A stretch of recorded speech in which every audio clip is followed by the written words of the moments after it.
no plans, flying by the seat of his pants, with assless chaps and wind sprints and power squats, going sack deep for the high dive. How you all doing? Oh, I don't know. Let's find out and start the show.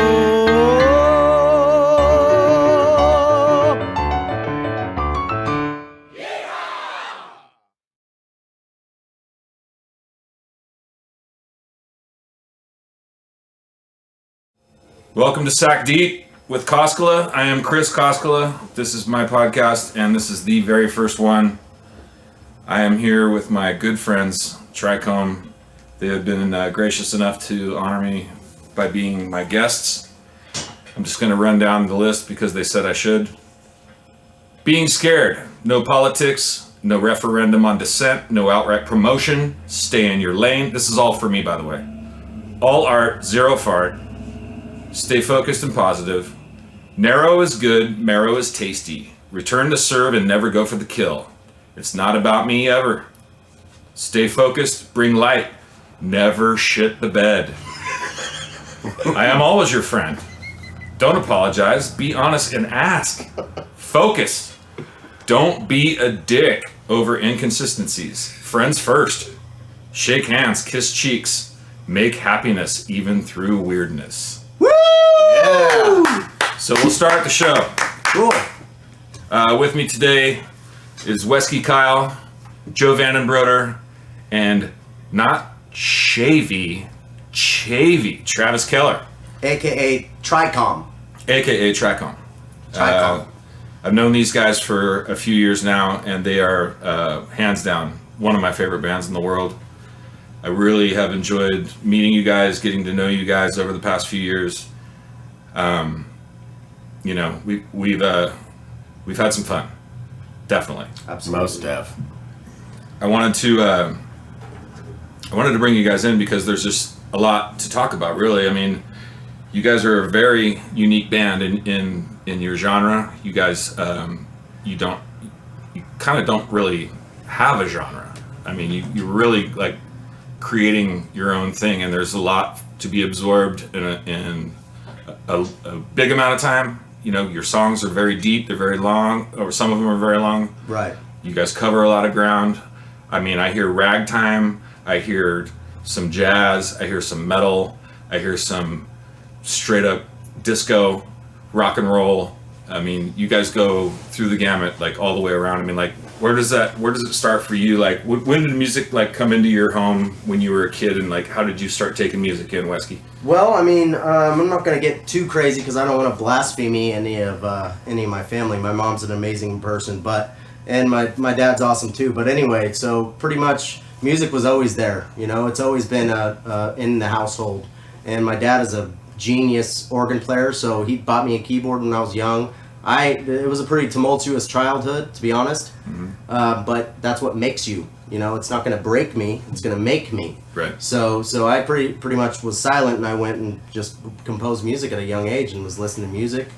It's just always been there for me, you know. Was it like a thing you did like by yourself, like solo, Oh, yeah, just like hold up in your room, just kind of? Yeah. To be honest, yeah, I remember being about 5 or 6. You know, as young as that, my dad bought me a keyboard and taught me the very basics, and I learned how to play, you know, Whole New World by Aladdin on my keyboard. You know, the old 90s fucking Casio keyboards, they had it on the screen, you know, so I was able to, and I learned how to manipulate the tempo to slow it down and watch the screen, and kind of taught myself a lot of shit, you know, on my own, which, yeah, that was my rejoice as a kid, you know, and I just remember doing that at really young. It was fucking fun. It was awesome. So, were you the first one in your family as far as the kids went? Because I know you got a brother and a sister, and your sister's really talented. Mm-hmm. Were you the first one that kind of like started playing? I was, yeah. I was the first one that really was obsessed. You know, it was like a possession almost. It's kind of hard to explain, especially now as an adult, looking back at my childhood and remember just disappearing into my room and learning by myself was kind of strange. My dad.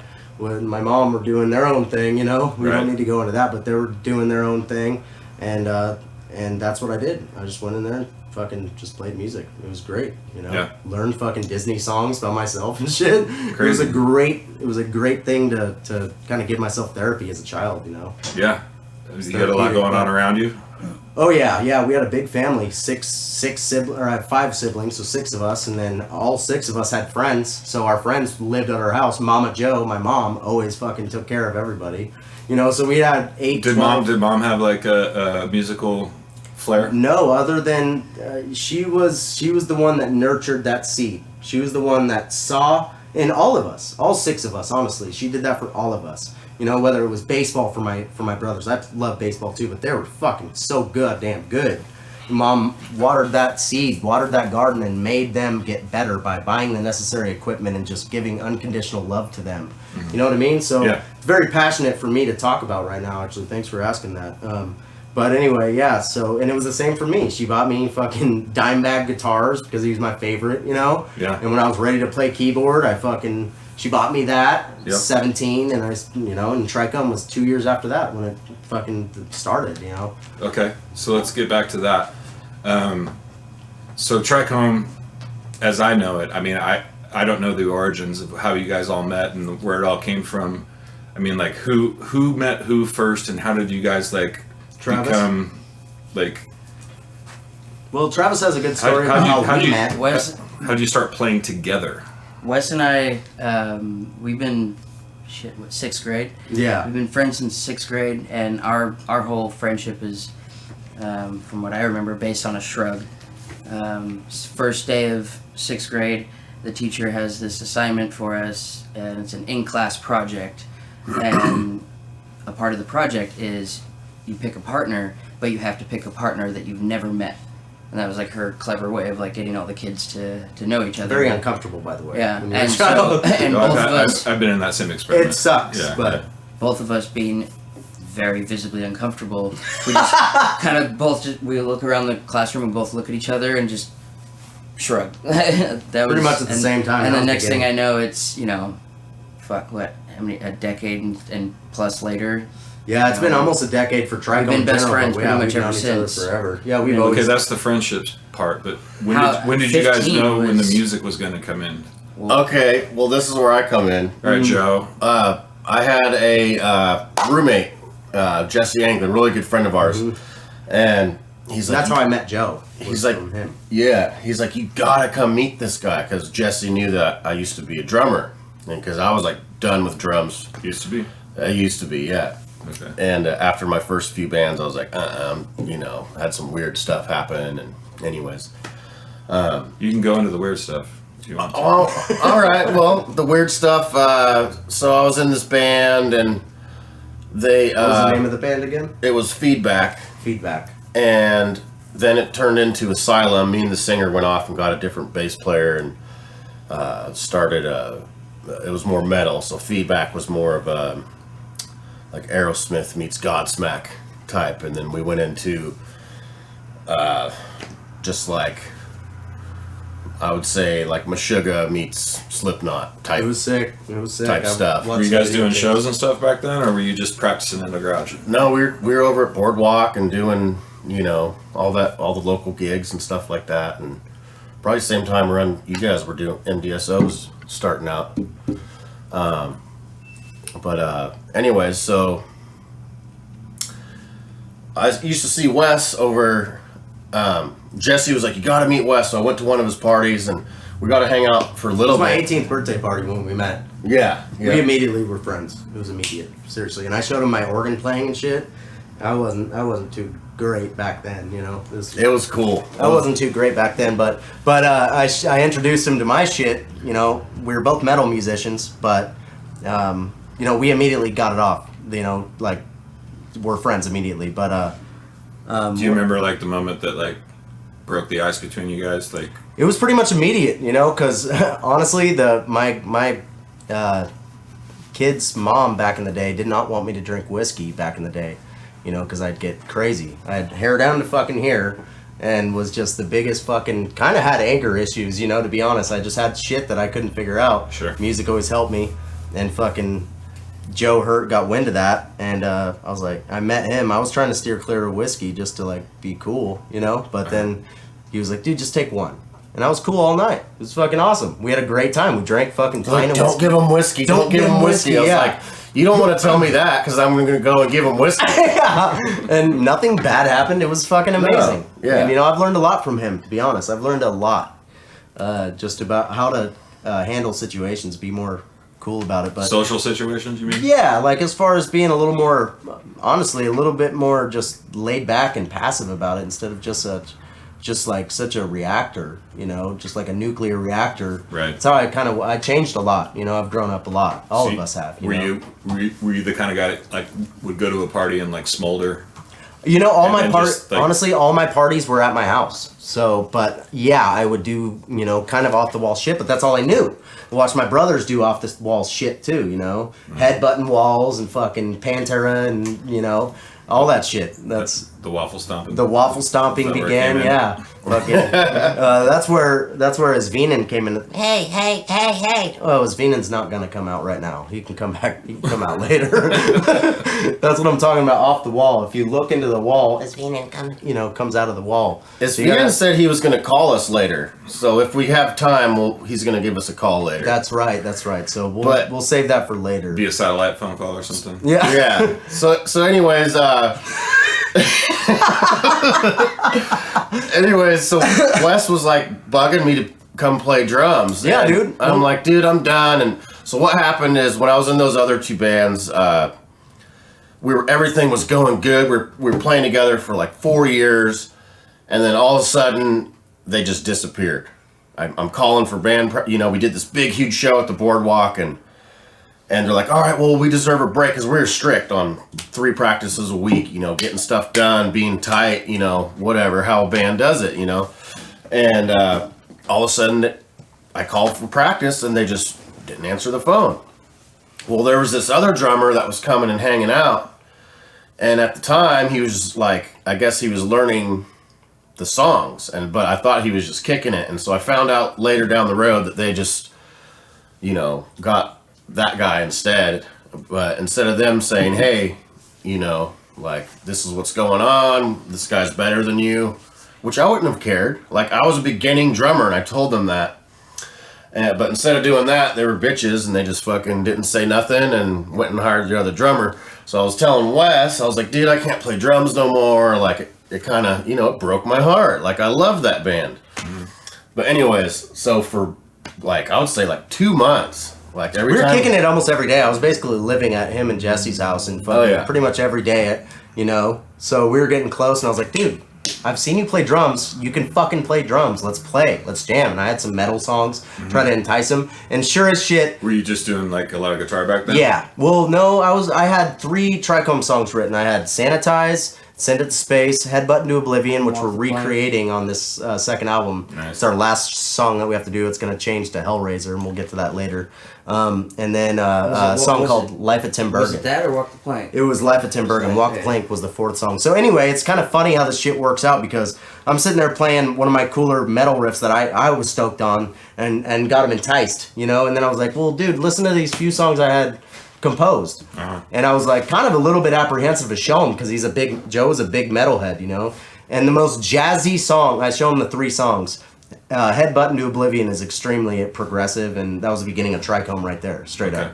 Okay. But fucking Life at Tim Bergen was the one that he liked, which was super jazzy and super happy. And he was like, no, let's do that one. So that was the first song we worked on. Was the most jazzy, fucking, like, groovy, happy song that I've ever written, pretty much. Still awesome. to this day, And that was the song, I was like, cool.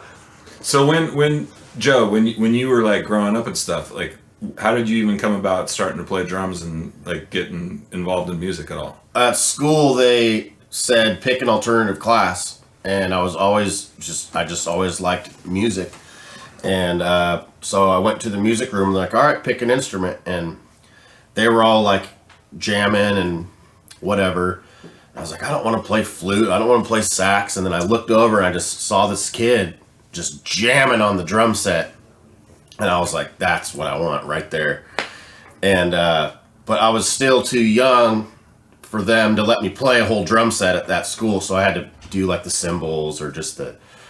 So this is orchestral band? Yeah. Yep. And so then I was like, well, Mom, they're not letting me play the full drum set. And she got me, my mom's always been there supporting me on my music. And so she got me private lessons. And the guy was just trying to teach me rudiments and stuff like that. And I'm like, dude, I want to play the drum set. I don't want to play rudiments. And he's like, no, you have to learn the snare first. Like, you got to do rudiments. And so I told my mom, like I'm not liking this drum teacher, which now I have to go back and learn all those rudiments and stuff like that, which I should have just stayed with that guy. But she took me to the drummer at our church. He showed me how to play the drum set fully and going into a roll, from a drum beat into a roll and all that kind of stuff. And I learned within like a month. He had me playing on the drums, and my first drum beat was all boom, tap, tap, boom, tap, boom, boom, tap, tap, boom, tap. And I would lock this little dog that my brother found in the forest into our garage, and I would play that drum beat, and it's all boom, tap, tap, boom, tap, and the lyrics were, Yukon, you bitch, I'm gonna kill you, you bitch. And she'd be in the corner just shaking and shivering. Jeez. And I feel bad about it now, but that was my first drum beat. And the Serial killers. Yeah, Lucky Charms. But yeah, that's how it all started. And then I got in those other two bands, and then since then I was in let's see, so Got the notes. Yeah, 2001 to 2003, I was in Feedback, and that was like the Aerosmith Godsmack. And then 2003 to 4 was Asylum, and that was like a Meshuggah Slayer type thing. And then the third band was a death metal band that I was in for like 3 weeks. I'm just like, nah, that's not for me. And they're like telling me all these satanic lyrics and stuff. I'm like, Did they want you to wear the Like, face? no, Did they want you to wear the face paint and everything? Yeah, I love God and yeah. No, I was just like, I can play I can play the drums to it, but I didn't. Their lyrics were just too crazy for me. And then Trikome, and December 2010. Mm-hmm. Yep. And then in between there, I was Wes's sister's original drummer for about a year. I was doing. I think I would do about. I did about 10 or 12, give or take gigs with her. Hannah Jane, we're talking about. Hannah Jane Kyle. Hannah Jane Kyle. Everybody, check her out. Yeah, she's amazing. Incredible. But Trikome was just too busy. And another band we started with, it was with Wes Kyle, Hannah Jane Kyle, and Will Cochran. And Will Cochran. And it was called In Cahoots. And that was really fun, but... That was cool. We didn't really play any. We played like one show. It just didn't work out, Trikome. Once the second album of Trikome kind of sprouted, it was pretty much an obsession for me, Yeah. Okay, so you guys established the relationship early on in life, pretty much, right? Yeah, both. I'd say all three of us. You and Travis. Yeah. Yep. Now, Travis was musical back then too. we actually started. Me and Wes actually started playing, like taking it serious. Pretty much at the same age. Yeah. He just kind of took it a little bit further. I was a 15-year-old that liked to go out and party and chase girls and play sports and this and that and do other things, and I didn't focus that much on it. But yeah, we started around that time. And what did I do? I pretty much locked yourself in your room, and he learned guitar like that. And then he actually came out. I finally convinced him to come out to a party off of the canal over there in Auburn. What is it? Trail of Death. Trail of Death is what people called it. But he finally came out and finally was having a good time with us and everything. Because like he said earlier, he parties at his house. He just has people come over there. So he's sitting there. What area are we talking about? This is Auburn. This is all Auburn, yeah, right? You guys are all like born and raised in that area? I've been there my whole life. I've been there for pertinent years. 20 years, something like that. Yeah. So when I say sack deep, that means like all the way up the hill. You're going deep, and you're going up to her stomach now. Ball sack deep. You're getting north. You're getting north when you started south. We're going way north. But yeah, we're all just sitting there hanging out, and all of a sudden, everybody's freaking out like, he fell in. I'm like, who the fuck fucking fell in the canal? And I just look around like, okay, Wes isn't anywhere to be found. Sure as shit, Wes apparently was showing off to some chick because he had long hair then. She's like, whip your hair around. So he stands on the edge of the canal and starts whipping his hair around and then stops and, oh, weird, he gets dizzy and just whoop, falls back. And we got him out of that, but that actually scared him into his room for another year, and that's how he got really good at keyboard. Yeah. That's very accurate. Is that right? That was an accurate representation of my life. Thank you for that. Yeah, and So When I broke were my- you always a bass player? I mean, is that Yeah. you started there and you like refined your skills just like constantly playing bass or what? pretty much. I remember, I don't know, I must have been like still 6th, 5th grade, something like that. My dad bought a couple $100 Sunlight guitars because my dad wanted to learn, and I didn't. By the way, beer Solikov. Oh yeah. Oh, cool. Kevin's here with the beer. Yeah. Or Moldy Low. But we hadn't. There's no one musical really in my family at all, except my great grandpa, and really that's all I actually know about. So what was your motivation to like even to try? Well, Primus. my dad's love of music, just listening to it, he's like the encyclopedia of just like 3 decades, 60s to 80s. You can ask him anything, and he loves all music. He just doesn't play. My mom, she had dated, who I still consider my stepdad. His name's Lauren Miller, and he's actually, he worked with Primus. He does a lot of stuff. He did a lot of sound for Reggae on the River. He went on tour with Primus a couple times, and Mr. Bungle. Really great guy. And he's actually the one that bought me my first bass. One of those kits where it's a little amp and has all the blah, blah, blah. And I really just like wanted to play. And the reason why I wanted to play was because of Wes and because of mine and Wes's really good friend, Cody Costa, who was actually a really big reason why I kept doing it. Kind of same here. Because he just wanted to keep playing, he just wanted to keep going, and he was the only one willing to sit down and like, no, it's like this. He's quite a bit ahead of us, both of us, yeah. But yeah, You knew right away that bass was what you wanted to play? yeah. Just something about it. Picked it up, and I used to play with a pick. That was short-lived because, I mean, my inspirations are Victor Wooten and Jocko, Les Claypool, Billy Sheehan. Pretty much all I've seen All in great music players. that I love Absolutely. is great, bass players to my ears. Right. They all don't play with a pick, so that's essentially like that's what I want. That's how I want to play. I'm not saying that people that play bass with a pick are anything less. It's just not for me. Right. But I mean, You've been fingerstyle since the beginning? basically, yeah, I'd say not even a year and then I dropped the pick. So All right, let's all do this together. Yeah. Here we go. You guys Here's ready?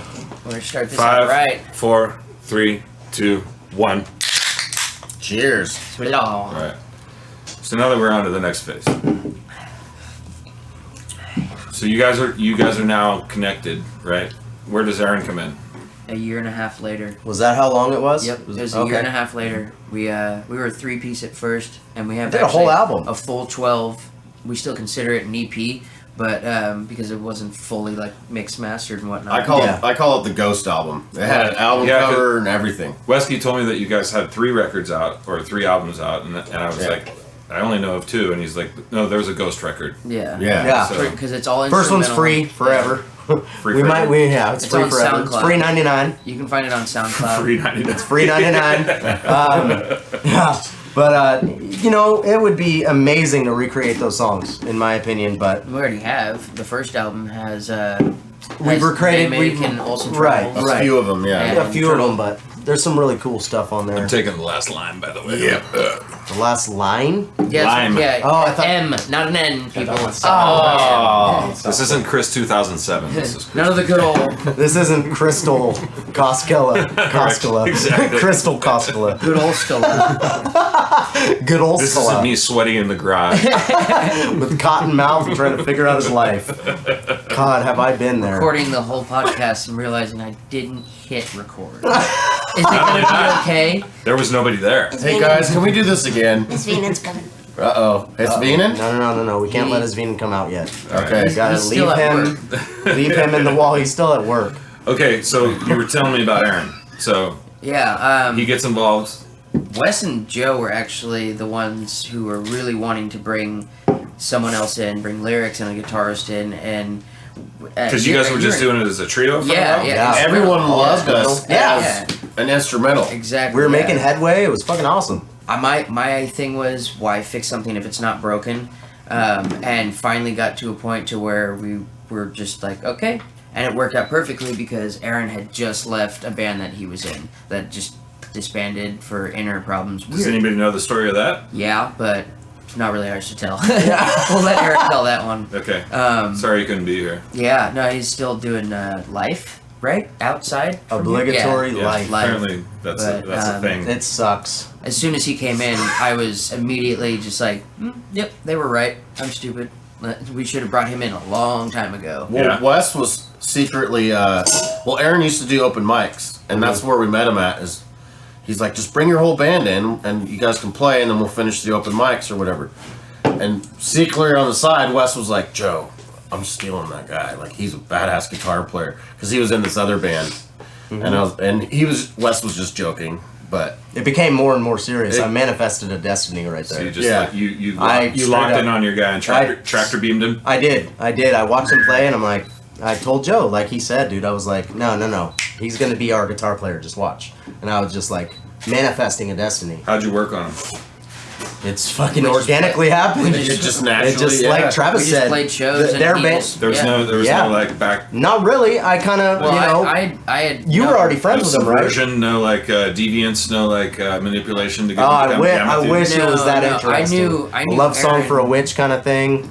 No, it's nothing like It wasn't that. like that. It was pretty just like, you want to Yeah, jam? It and just he kind of said yes. happened. Yeah. Well, I knew Aaron before we started playing at the open mic. I actually knew him before Trikome even formed.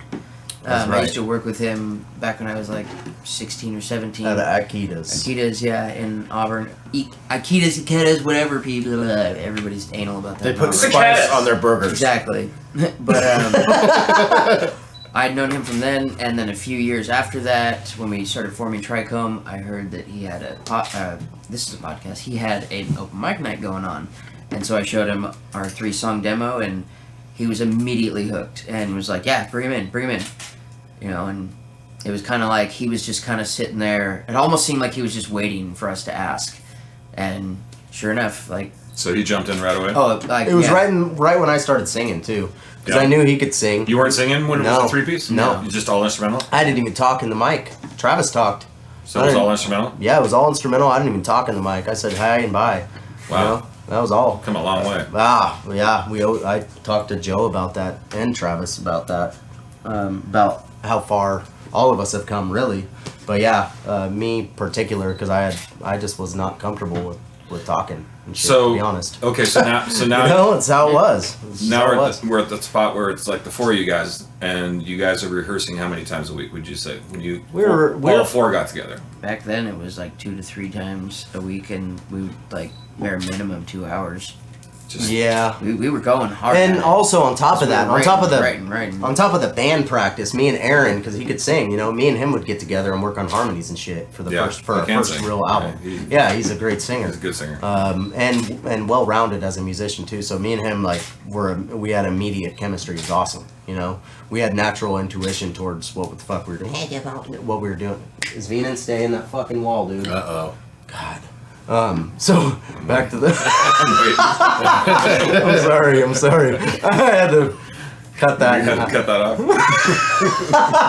He's coming out, dude. He is at some point. But He called me earlier and told me, like, he's got something he he wants was like, to share. I can't really imitate his voice, but he's like, if you don't let me come there and say something about someone, then We got to be careful with his. he's like, I'm gonna come to your house and mess around with you while you're sleeping. He's almost like a ghost too. Like you don't really see him or hear him or feel him, but he's in the area and he's tasting what we're trying to feel. He broadcasts. He does on his own house. He's like a cast pod. He's the opposite of a podcast. It's a cast pod. Be a cod past. That sounds like a fucking fish. It is a pit. a what? Or it sounds like Fish. a glorified Abercrombian fish. Abercrombian fish. What the hell, dude? Okay, so you guys start playing together as a 4-piece. You're realizing that adding the guitar player was a really good idea. Yeah. No one liked it though. At first, all of yeah. our fans were just like, "Go back to what you were doing," and we're like, "Just give it a chance." Like, Yeah. Yeah, I mean- I totally forgot about that actually. Yeah. Me and you both, bro. People were Seriously. really, really kind of like, even though it sounded great, they were like, nah, They were it's taken all right. back. There are they actually didn't get still it. a few Really? people today that I hear about, like from Tyler Getz, one of our good buddies. He still hears people like, yeah, they're good, man, but I just like the 3-piece stuff. Like, How? come on, like You know, I It was personally just- don't get it. it was You fun. know, it's but, like next level. you know, Yeah. Having the guitar and a You singing. grow a new limb and they go, now cut that arm off. Yeah. And now it's like Seriously, now seriously. who's the one being stubborn here? Like, you know, oh, I just like their older stuff when they're 3-piece. Like, no, you don't. No. Like, Okay, so you guys are pretty much strictly just playing around Auburn at that time, or yeah. house parties, or For the most part, I wish we did a lot more house parties back in the day. Yeah. That's our shit, dude. Dane's house. That was Yeah, fun. yeah, we pretty much become a comedy act at a house party, you know. Yeah. Just fucking. Well, you guys have definitely. I'm gonna get to this in a minute, but like so, just in the early incarnation, celebration of what's soon to be Trikome. We were playing Pistol You guys Pete's. were playing Pistol Pete's a lot, right? World Pub was our beginning. That's where we met Aaron, by the way. Was World Pub, which is owned by Eric Norgby, which is a awesome dude. What about Pete's? That guy that you knew, was that before World Pub? The guy at Pete's that would put on open mic nights there. Yeah, And lived. Ryan McWayne. Yeah. Yeah, Wasn't yeah. that before? Was that World Pub? before World? Oh, think all right. so. Yeah. Because Travis is we actually played digging a deep. show there with Necker It's like ball sack These are deep. more house party type No, this stuff. Pistol No, Pete's. I wasn't even 21. Travis wasn't even 21. I don't think. We got into the open mic, and we played 3 songs, and we could hear people. You know, we had this thing at the beginning because we were so excited about what we were doing. You know, and fucking we had played 3 songs, and at the end we'd all give a big high five and scream Trikome after every song because we were so excited about what we were doing. You know, and by the 3rd song, few people in the back were enough to give us inspiration and aspiration to do Thrive Bigger, because at the end of our 3rd song they screamed Trikome. You guys remember that? Oh, yeah. Yeah. And it was just heat under our asses to fucking keep going. Yeah. And push and thrive, and you We're know. pretty good about shoving the name down people's throats. Yeah, we that's didn't what we realize did. It, but we were literally. I that remember you excited. still had that in your set. The very first time I saw you, you had like a song, and the break would be like "fucking Trikome" or whatever, you know, where Yeah. there was the shout out. Yeah. Yep. Yeah. That was the beginning right there, straight up, dude. That when we first played our first show, open mic night, Pistol Pete's in Auburn, California. That was the beginning, dude. That was the beginning of serious adrenaline for me. I've never played live by that point, other than with a blues band called the Rump Shakers. I played a few shows in his family. So Trikome was like your first foray into playing Yeah, actual and I'm in front of lucky. people? Yeah, absolutely, and I'm lucky that I kind of fucking have been able to. You guys really are one of the few like organically grown bands that are still together. Like, Thank you, like, bro. You guys all met each other. We pride ourselves. You on that. became friends first and discovered each other's talents or knew each other's talents, and then like ingratiated all that stuff together and like molded into this thing that's become, in my opinion, like one of the most fun, unique bands that I've ever listened to in my life. Now, Thank you. Thank you. Thanks. when you guys write songs, I mean, like who's coming up, who's bringing the stuff in and going, what do you think of this, and then how does that all turn into what you do? Well, I kind of come up with the foundation of it. The whole thing is Wes's brainchild. Oh, Absolutely. thanks, He bro. absolutely has. That's unanimous. Yeah, absolutely. Aaron, absolutely. Aaron would say the same Aaron thing? would say the same Oh, yeah. thing. Yes, this is absolutely Wes's. I need yeah. them. I need them. Yeah. So that's the thing. To make Trikome, I need them. Yeah. But yeah, ultimately, I compose pretty much 95% of the music. The lyrics are split. Travis writes for this second album, he's co-written this whole second album. I'm gonna tell you that right now. Thank you. Joe Does has, everybody have like freedom to do what they want? once they, you know, or do you Joe already does- have it all okay, I'm sketched gonna, out? I'm gonna be honest right now. I'm gonna be honest It's a right freedom now. thing, It is for sure. It is. I come up with ideas for bass lines, but Travis makes everything his own. You know, I give him like little ideas. Other than that, he comes up with everything on his own. But yeah, it's all freedom. Joe does whatever he does, and then we all work together. Aaron, don't have to teach him anything. You know, we'll sit down and we'll write harmonies together. I don't have to teach him shit. You know, He's the perfect. perfect. Yeah, Fourth wheel. because he's next level. You know, as far as like a musician, and He's your foil, your compadre. he is. He really is. He really is. It's. I'm trying to come up with a really clever analogy, which I can't let now. Well, the but- chemistry alone, like between all of us, it's pretty like Well, solid. it's palpable, dude. I mean, like, if you go and watch a Trikome show, I mean, and I saw you guys a long time ago, and then I've seen you several times along the way since to today. Right. And when I saw you in the beginning, blew my mind. But then things just got progressively more interesting and progressively better. And your live show turned into this thing where I was just like, I was anticipating moments, you know, like where it was like I knew when the breakdowns were coming, and I knew when the heavy part was coming in, and I knew when the ragtime would start, and then I would see the part where Travis goes into full blown whip headbang, you know, and how much of that is thought about, and how much of it is just natural? None of it. All natural. None of it. It's all natural. all natural. All of it. 'Cause it seems to occur like pretty. You know what? Through It's just chemistry, grinding, man. through grinding That's and all it natural is. chemistry, Yeah. through grinding away. You know, you grind at a block long enough. You know, you're gonna. You just know where your parts You are. know where you're going. Yeah, you can't know what even it's gonna get look like. cover You know what the songs sculpture down, is gonna look like. You know, like we can't even get cover songs down for people that ask for them. Like, let alone getting a choreography, sort of just like stepping motor. Like, you do this now. Like, we can hardly get together and actually write songs because We we do- just have lives. You You know, know, it's all natural. To What you see embellish on stage is all just pure. Exactly. To embellish and elaborate on that a little bit. I mean, we've choreographed a little bit back in the day.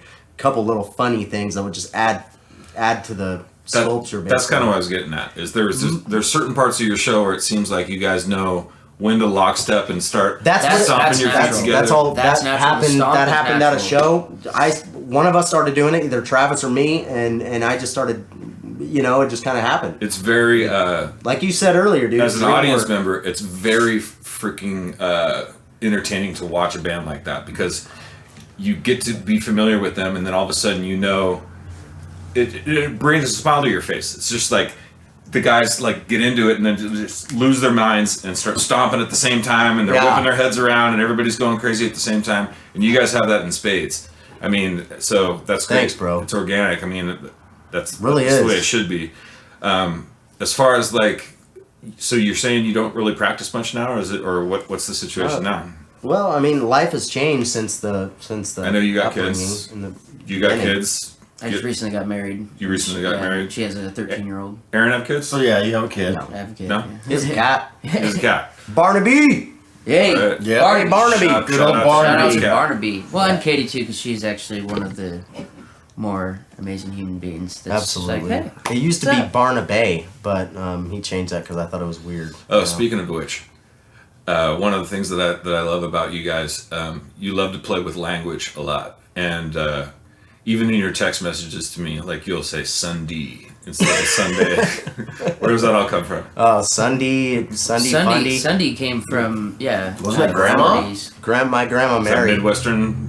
It is. Well, she grew up in Kansas, and that's where I lived with my grandma, and Does she say warsh? she says Oh yeah, "warsh" I'm gonna and put it in the fucking- washer. And you know what? It started out as an absolute joke, and then it seriously came into my urban dictionary. vernacular? that I use. Urban. My vernacular. My urban My vernacular urban. dictionary. My vernacular. I like that one. Yeah, vernacular. It came into my fucking just language. It's how I speak. It's funny. It's, dude, I do Came a this- joke. I do the same thing, man. I mean, life to me can be so boring sometimes that I just think of funny ways to say shit. you know? Absolutely. It's just like, I don't even know. I don't have a goal when I'm doing it. It's just like, I think it's funny. Maybe somebody else will get the joke, kind of thing. And, and like when you do it, I see you kind of doing the same thing, and I just laugh every time. I'm like, this dude just plays with words. Fuck yeah. He's just, you know. The English dictionary is silly. How much do you what kind of thought process do you put into writing lyrics? That's a good question. Well, a lot more than I used to. Do you sketch out? I always have actually. Do you sketch out big concepts, or do you go song by song? You know, also that depends because I write things by the melody most of the time. Lyrics come second for me, you know, which has kind of made like really eccentric, great lyrics for me a little bit on the tougher side rather than the melody and the music and the composition. You know what I mean? Mm-hmm. So lyrics, but I've gotten a lot better, and you can ask these guys. I've definitely got a lot better. Yep.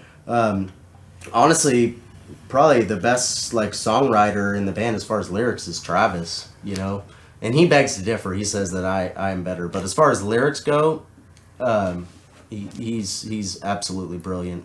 One thing I love about the way you guys structure your background vocals and stuff is that Travis is like the voice of hell in a lot of ways. Like he comes out like like a we're on an elevator, like a troll and it demon. drops. Yeah, and it's just like, how is that by design, or is that just the way you naturally like to do background vocals? Again, yeah, it's been kind of just like natural way. Travis, you're gonna do this because I remember when we first were putting that in because I didn't know how to sing like that. Always, I was like started listening. I think to Devil Driver is what I finally got it. Like just listening to it, I finally got like, oh, you do it like this. Because I've always wanted to, be a metal singer, and the thing with Trikome is Trikome knows no bounds. There is no like we can't do this because it's not in the genre that we play. Like we put anything in whatever we want, and that was a big one for us. Actually, Wes, Joe, and Aaron were the ones that were like really adamant about it, and I was kind of hesitant. I never really sang in front of anybody, and even just putting accents, in little tiny spots that just make sense. Yep. It's pretty scary, but everybody took to it and everybody loved it. Right. That was kind of. It's one of the things I love most about you guys is that when that little piece comes in, it's a great dynamic. It really works. It really is. I mean, it's a perfect dynamic. Because seriously, yeah, absolutely. Like you and Aaron are singing these like beautiful harmonies together, and then all of a sudden it'll just go into Trav just being completely from hell. Right. And it creates a story in people's heads. Like you can see the picture easier, and that might not be the picture that we're trying to portray, but that's not how music is supposed to be written. It's this is why I wrote it, but what does it mean to you? What do you see when you listen to this? Yeah. And we're all very entertaining people and theatrical at times, even when we're not playing. It seems like even in our songwriting, it can create a story and that's the goal picture in people's heads. To try to create visual, audible situations, like actually make people feel Vaudable, yeah. It's like almost like I just came up with this actually. It's like the elevator. The elevator is going down just peacefully, with the, and then all of a sudden Travis comes in, it drops, and then it goes back, and then it starts going, and then it goes back up. It's just like a fucking analogy for it's like an elevator from hell when Travis starts singing. Right. Because it just kind of changes the whole vibe, but it for some reason works. I wouldn't want to do it if it didn't work. Luckily, it does. It's pretty awesome that it does, I'm really stoked on that too, yeah. Was there a point like when you realized that you had something like aside from the startup when everybody's excited? Yeah. Was there like a point when you get to a stage? I think that's a subjective, but I'm gonna say Egypt's End. When I was in the process of writing Egypt's End, which we have a music video for on YouTube. When I was in the process of writing that, and it took all four of us to really write that song. There were songs that I just straight up wrote the whole song on the first album. We Used to Be Normal, but Egypt's End was more of a group effort. For me, it was kind of a game changer. It was really a game changer for me. That's when you kind of but like I said, it's totally subjective. That is kind of interesting. I never really thought about it that way because that was because I always like. From the very first time we started, like I knew that it was magic, but that's interesting that you bring that up because that was our very first like closer song. We were like that's the one we're gonna close the songs out with. That was our first and really only music video. Mm-hmm. It's the last one on the album. Right. Yeah, I think you're right on that one. You definitely hit the leg on the worm. Okay, Sven, what do you got to say? Don't speak again. Get your makeup and come back later. Yeah, come back later, Zvenen. Okay. All right. But yeah, He's trying to beam through. Yeah. He's definitely trying to beam through right now. All right, so what's the most fun show you played? Good Lord. 10 We've had years so many. now. Yeah. Like, We've had so many. Any ones that Vegas come- was pretty fun.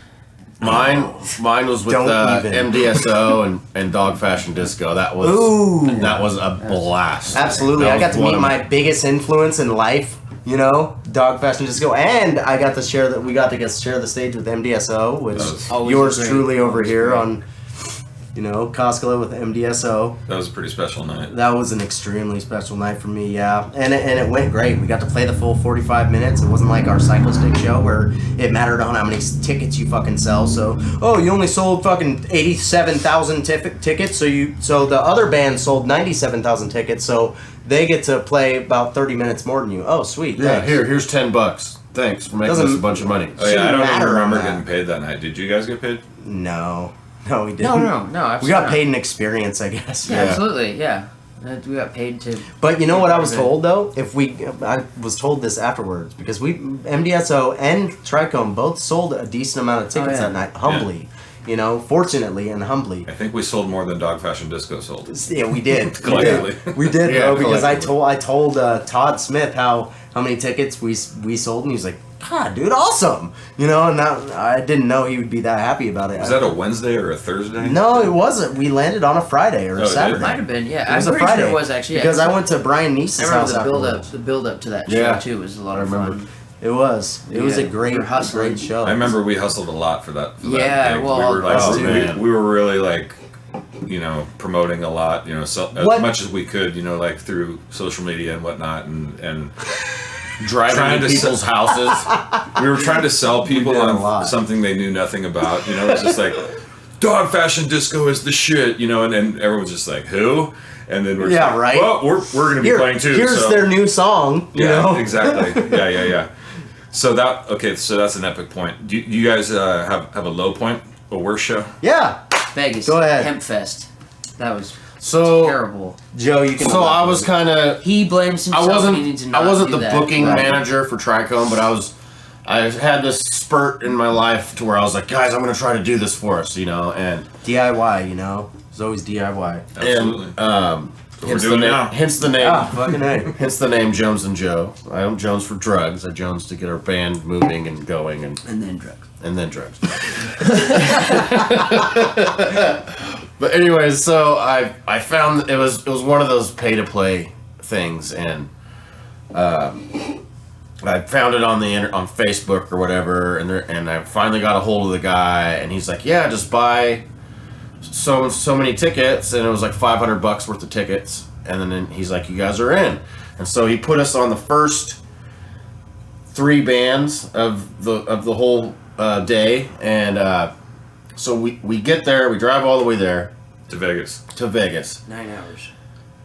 and they had just started setting up $100,000 stage. Sound guy quit. The sound guy quit, yeah, because they We got there and the in- sound guy in- said, "Fuck you guys." In progress. The day of Yeah, the the day festival. of the festival. You know why? It's because it was a bullshit Well, festival. they decided you know? to buy a brand new PA system the day of the festival. And the sound guy comes and he's like, all right, where's the PA? I'm like, well, it's right here. It's still in the box. He's like, where's the PA I was working with? Well, we sold it and we bought this one. Okay, I'm going home. And just fucking left. So they went and fucking got a friend or whatever to do sound for them. Yeah, so they were about 3 hours late, and they had these big contracts with all these big artists. Like, who was it? Like, People that we don't even know, Some like- hip hop guy that I Sam actually Dog know. from Cypress Hill. Yeah, like Yeah, some he big. I actually played a show with him. Did you really? Yeah. We almost played. We a almost show played a with show them. with him. We yeah. almost did. So this is a show that never happened. They never But happened. never for us. I almost got in a fist fight with the dudes. The and dudes. We were with supposed the to dudes play trying at to run it. 10:15 in the morning, and got to a point to Where where it was 4 o'clock uh, p.m. and we weren't playing, and I was raising hell. Well, they kept telling us like, no, okay, we're gonna do this, because what they did at first is they were running behind. And they had a list, and they passed out the set list of bands that are gonna play to all the bands, and said, if your name is at the top of this list and you're crossed out, then that means you're not going to be able to play. So instead of giving shorter sets, they cut bands out. And then added 30 minutes of a speech that no one give a fuck about. Motivational speakers all these- in between every band. Yeah. So the band would play for Sounds 45 like a minutes. laugh riot. Oh, it's It was insane. so bad. We were fuming. And there was a band from Japan. Punic. Named Punic. And One they of were our the- favorite bands from over there. Oh, man. They were all Japanese besides. And Did they come from Japan and get Yes, X'd out? yes. Yes, Yes. bro. X'd Yeah, out. me and Holy okay, so fuck. check it out real quick. So Nigel, this guy Nigel, he's Singer. a Australian guy. Right. He's the bass player The bass actually. player. He's a bass player and he does some singer. It's like a punk band from Japan. All of them couldn't really speak any English, but we were best friends with all of them because we were getting fucking railroaded by these fucks, you know. Yeah. Yeah. And Nigel, we all got very close to Nigel because he's like, God damn it, these guys, you know, trying to fuck me over. We came from Japan, you know, like. Yeah. And I was And over like, here, I was Trikome so said, like, emotionally yeah, on we board with came- him. I know. I was like, we came 9 hours away, and I'm absolutely furious. And this guy is coming from Japan and getting railroaded. Like, no, ain't gonna happen. So I was fighting for him too, bro. You know? Yeah. Strike. So we're all kicking it tough, and I did my best, but Wes actually got it to where they were like, okay, because we were supposed to basically be gone, like drunk as fuck at the casino, like hours at this point. But Right. we're still sitting there waiting because To we play. really wanted to play. And Wes finally got it to where they were like, okay, we're going to have you guys go on, and I'm sorry, it can't be the 40 minutes we promised you. You got 15 minutes to play. I was like, All right, cool, whatever. At least And we then played. Wes was like, but if we're going on, you have to let those guys from Punic play. He's like, I don't know if we could do that. I don't know if we could. Like, no, you have to let them play. They came from Japan, and convinced them that okay, all right. And so Punic goes on, and we were gonna play right after them. We gave Punic our slot. Yeah, Is That's what what it happened. ended up that's being. what it ended up being. And because then, we- and then They got gave kicked us- off the stage. We just so. had more respect for. They came further, Shit. you know, and we're like, just take our spot. Well, And you guys were noble. I mean, They still- they did, still- yeah. You did a good thing for. Well, we're told false promises too. And you yeah, know? I'm not saying it's not bullshit. I'm Yeah. just saying you guys, Right, you guys right, did right. a very good thing Thank for, you. for a band that came farther than you. And Hell yeah. So they got to play one note. Really, They go up there and they're ready and like, all right, and they're like tuning and whatnot, and they, the guitarist kind of hits a chord to make sure he's got his levels, and then all of a sudden, some guy we hadn't seen Yeah. all day just comes out, no, we do not have time for this, guys, but get these guys off the stage, we Yeah. gotta stick to this schedule. Jeez. And just Seeing fucking- Nigel cry his eyes out yeah, hit me tough, dude. and then no one played for another 20 minutes. Yeah, it was silent. yeah, Yeah. just silent. And then a motivational speaker came up talking about God knows what, you know. Just sitting there talking. Jesus. Yeah, It was the fucked worst. It was. That's a good question, Chris. Thank you for that. All 'cause right, that let's, was let's get out of the dungeon. yeah. Let's go. up. Get out of the dungeon, but let's bring get out of the whips. Okay, so Dungeon. so now I know you guys are working on a new album, and it's been in the works for a while. I know you're working at the Puss Cavern with my good friend Joe. Yeah, Right. Joe Johnston. Yep. And Representing. shout out to Joe and Lisa. Yep. By the way, shout out to Brian Wheat from Tesla for letting us use this room. Woo! Thank This you. beautiful Thank studio. you, Brian. Thank you, Brian. Shout out to Jack O'Donnell. Yeah, for Jack. Thanks, Jack. hosting Jack. this and recording everything. Let's get current. Let's go. What's happened with the album right now? Where is it at? We're right there. We're Yeah. almost done. And I think we're gonna scrap all of it. yeah, Yeah. just, Start over. Just Fuck to- it all. yeah. Chuck it. just to change my name to Lonnie and make sure everyone else's keeps their same. Yep. Nice. Yeah. You guys just did the most recent Alfest, right? Yeah, Alfest. Put on by Scott Carpenter, Yeah, Al- drummer of Mao, who's Al actually by gonna himself. be playing Okay. August 2nd. And- I got mad love for those guys, and I'm a constant disappointment to those guys at the same time. Boo is right. I saw him do that on stage where he goes, "Let's give an MBSO shout out for Boo." And the whole crowd fucking did it. I fucking loved it. Probably the best Alfest memory I have is when you guys got kicked out one year and then come back the next. No, we got banned for a year. You got- You got And banned then we got banned invited for- back for the third year. Yeah. Or the fourth year, whatever Me it and was. my brother Adam just fucking raged it. I had my fucking 1-year-old son right here, and we just raged it. Oh, the dude, whole set. I got a great video of that. I'll show that to you Good sometime. Lord. Yeah, that was fun. But the last one, I heard it was just awesome. It was off the charts, bro. Very And, emotional and amazing. You guys traditionally do the headlining gig on the opening Friday. night, right? Friday. Right, yeah.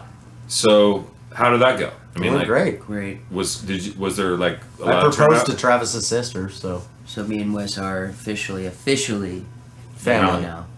Yeah. You're To coming, the you're coming devil. out of the closet finally. I've been out for a long time. You just haven't been looking, sweetheart. It's not my fault that your glasses don't work. I'm just a little bit fogged up, you know? I was going to start this interview off by asking you guys, what's it like to be the first openly gay band from LA? God damn it, I wish you did. I would have had Joe answer. And we would have just started.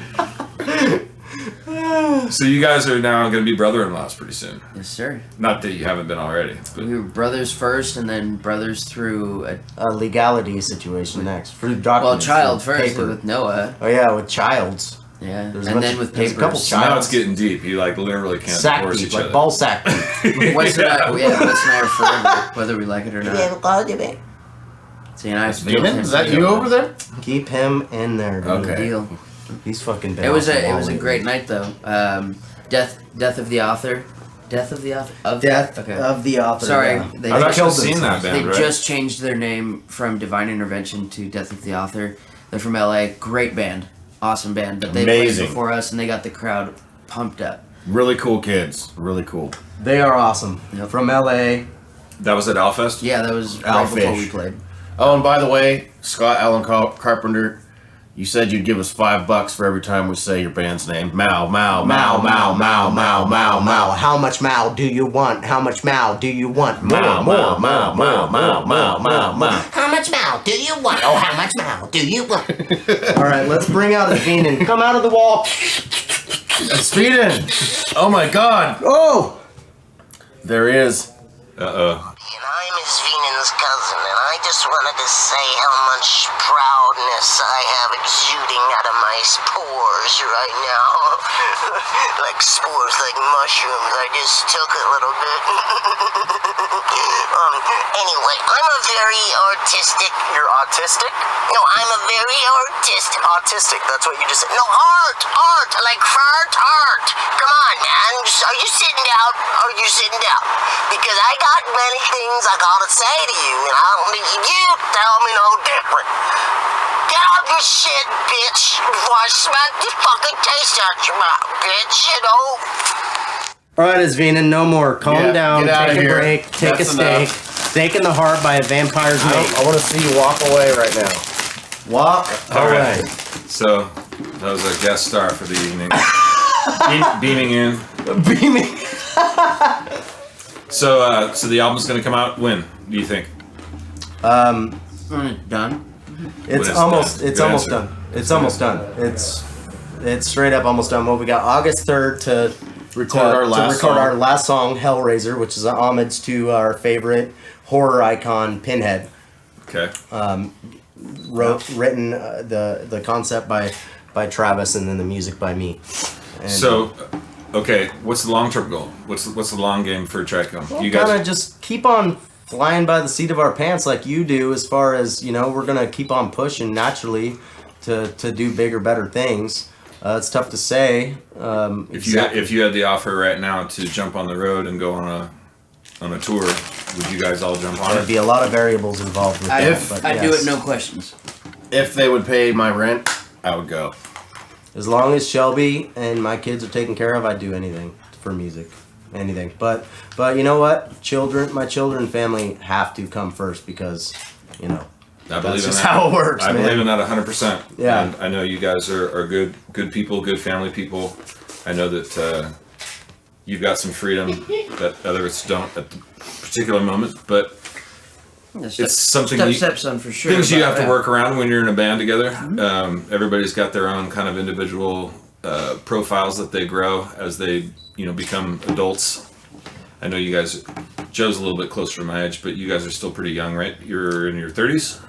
29. 28. I'm about to be 29. 29. 29. So my kids are older than you. Okay. Thanks. That's hella fucked up. That's when we all point at him with that middle finger.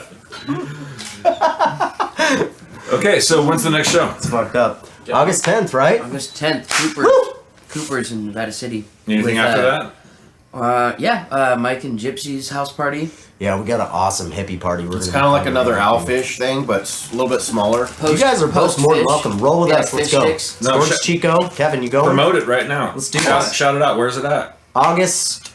16th and 17th. Is that what it is Yeah. for sure? Okay, Yes. August 16th and 16th and 17th. 17th. At the house party? Yeah, he has a house party.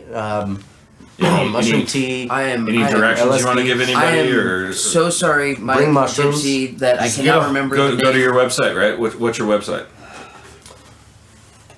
Hang on one second, everybody. I'm going to... Because there's a name for their... Is it I know, I forget. Tricome.com? Or is it? Yeah, Well, you can go to Tricome's tricomeband.com. Facebook. Tricomeband.com is our website. Right. Can they Facebook you too? You can Facebook us, like us, and have more people like us, because the more people that like us, the Is more better that's for good our- than less. Is better for the facade of Facebook. Better is better. Better is bad. Facade book. It's better for Vlog, facade vlog. book. It's better than bad. It's good. It's good. So we're looking forward to a new album from you guys. You Before the end of this year, for sure. Absolutely. We're getting got it done shows this lined year. up. You've got Yeah. goals. You've got dreams. Yep. You've got kids. One of my dreams is to I've already achieved is to write a theme for a podcast. So thank you. I Dude, was able to do that. that today. happened in space today. Dude, you made my dreams come One true. of my dreams happened today. I I'm glad- can't even believe we did this with pretty much bare bones. Just Better than bareback. we're winging it, bros. We're winging it. Oh yeah, And I appreciate you guys being my first guests. we're persevering. Anything else we need to talk about? You know what? Honestly, Did we cover a lot of stuff? I think we covered pretty near everything. Covered a lot You feel of good? stuff. Hurt near. I feel You great. feel good? Yeah, All right, let's wrap this I up. feel like that was very One genuine. second, really quick. I'm Thanks, sorry, Kevin. guys. Trav, you got anything else? Yeah, I'm trying to. Thanks for living, Kevin. Well, Mike and Gypsy's house party. I just wanted to promote it. Oh, there it is. Okay. Here we go. The house party. Zen Creek Summer Freak with Instagon and Tricome, August 16th and 17th. And it is at Zen Creek Sanctuary is what they call it. You guys are going. So, Koskela and Kevin Zen are Creek rolling with us. Sanctuary or Oroville. Yep. Oroville, California. Oroville. All right, go to tricome.com. Get all that stuff. TricomeBand.com. Tricomeband.com. I'm going to upload this. It'll be Sac Deep with Koskela eventually on my my YouTube page. And I can't thank you guys enough for being here today. Can't thank you enough for Thank you, Chris. making this Thank easy. you. man. Yep. High fives all around. We had fun. I love you guys like we can't brothers. open another beer. There's a slapper. Thanks, Kevin. There's All right, a slapper. Lonnie. There's a slapper. And there's a slapper. All right, I feel pretty good. Let's call this a wrap. Life's a leg. Sac Run Deep it. with Chris Life's a Koskela. wrap. Yeah. Koskela.